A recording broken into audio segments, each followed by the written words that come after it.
So, what's the morning of a truck driver like? Well, let's go through the morning that I would have. So, just got up. I have in the microwave being prepared.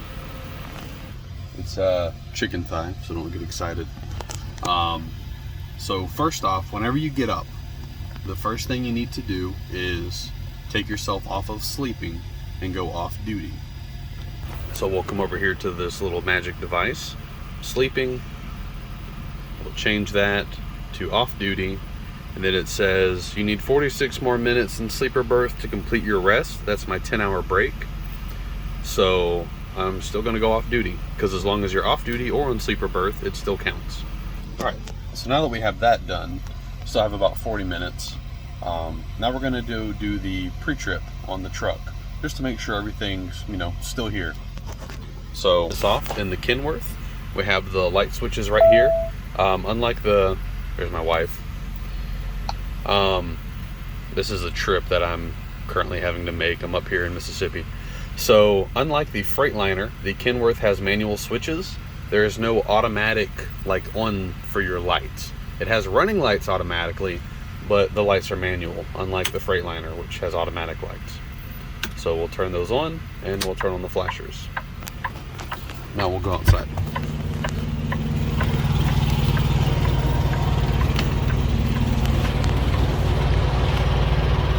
All right, now that we're outside, since we're a flatbed,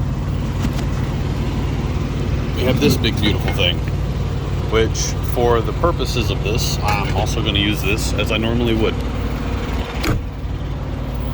So that light works. Now we're going to move it down. So what I'm looking for is my glad hands are still attached, blue on the left, red on the right, supply on the left, emergency on the right,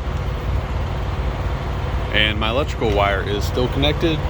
Doesn't appear that anybody got into any of my stuff and took anything from me, and my fire extinguisher is still here. So now our tires, let me back this out a little bit. So now the tires are still inflated, so we need to make sure that they still have air, because even though it looks like that, it could be out of air. So it's bouncing off, which means it has air in the tire. If it didn't have air, it would literally just hit and stay and not bounce at all. So now we're looking at the lights as we walk down. So that's that light is functioning. The tail lights and the turn signals and the little tag light that I don't have. So my header board is still here in case these big beautiful things decide to break loose. All of the bungee cords appear to still be in place. Light is working. Then we're going to check this tire again on the trailer. It's bouncing.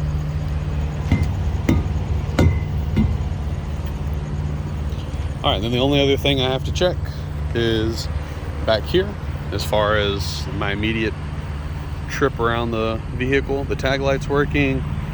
All the other lights are working. You can see all three of the turn signals and the two running lights right there, as well as the one on the truck. So we're good there. Now let's hit up these tires. Still has air. Still has air. Still has air. Still has air. Bungee cords are all present.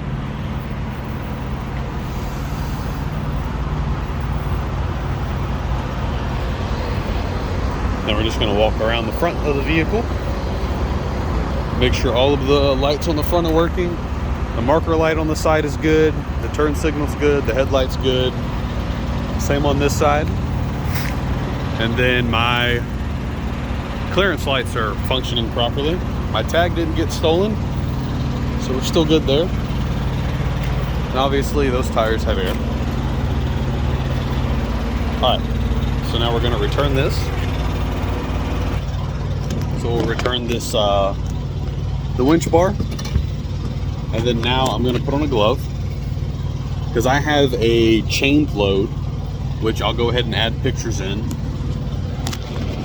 while I do this. I'll overlay it over the video so you can see the chain load that I currently have. It's split coils, I have 7 in total, and they're roughly 6,000 pounds per. So that's what I currently have under this tarp. So now to check this, we have a little bit of area that's no bungee. So I'm gonna reach my hand under, you can see the chains. So the thing with the chains is if it has more than 1 inch of play, then it's loose. So I'm jiggling it with my arm. Let me turn this around. So I'm grabbing the chain and jiggling it to make sure that it doesn't have more than 1 inch of play. Because if it has more than 1 inch of play, then I have to undo this side of the tarp, lift it up, and then tighten down the binder that goes on top of the chains, if the chain has more than 1 inch of play.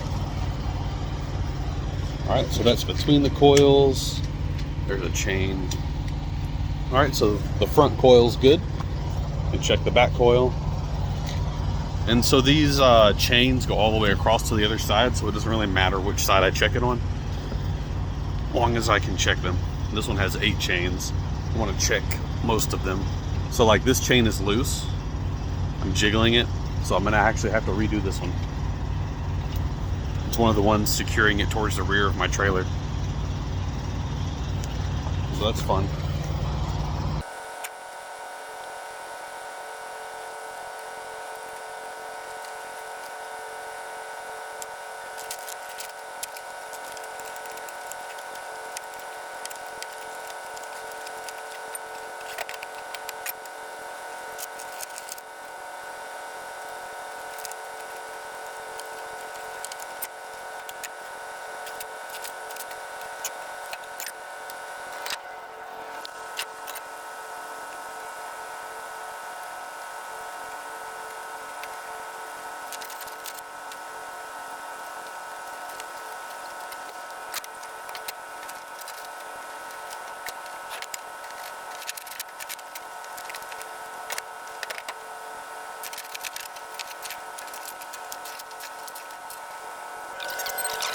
Since the chains and the binders were loose on the load for the suicide coil that I have on the rear, I just want to show this to you. I've been off duty for 38 minutes, and that 38 minutes is, if you see the duration there, the 38 felt the chain loose and then undid the tarp around it, redid all the chains and binders that were loose to tighten them back down, verified they were all tight, and then secured everything back. It took about 40 minutes. And I still have to wait a couple more minutes before my time resets from my 10-hour break that started yesterday.